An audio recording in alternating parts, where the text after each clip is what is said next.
అందరికీ నమస్కారం అండి. ఆషాఢ మాసంలో మనం గోరింటాకు ఎందుకు పెట్టుకుంటాం? సైంటిఫిక్ రీజన్స్ ఏమున్నాయి అని చూస్తే అదేనండి.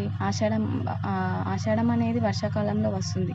వర్షాకాలంలో టెంపరేచర్ చేంజెస్ అనేవి చాలా కామన్. ఈ టెంపరేచర్ చేంజెస్‌ని మన బాడీ తట్టుకోదు కాబట్టి మనం గోరింటాకు పెట్టుకుంటే బాడీని స్టేబుల్ చేయడానికి గోరింటాకు అనేది ఉపయోగపడుతుంది. మరియు వర్షాకాలంలో వైరల్ ఇన్ఫెక్షన్స్ అనేవి చాలా కామన్. ఈ వైరల్ ఇన్ఫెక్షన్స్ నుంచి కాపాడడానికి గోరింటాకు చాలా ఉపయోగపడుతుంది. అండ్ వర్షాకాలంలో మనం నాట్లు వేయడం, విత్తనాలు నాటడం, సో ఇలాంటి వ్యవసాయ కార్యక్రమాలు చాలా కామన్. ఇలా బురదలో దిగినప్పుడు ఆ బురద నుంచి మనకి రక్షణగా గోరింటాకు ఉపయోగపడుతుంది.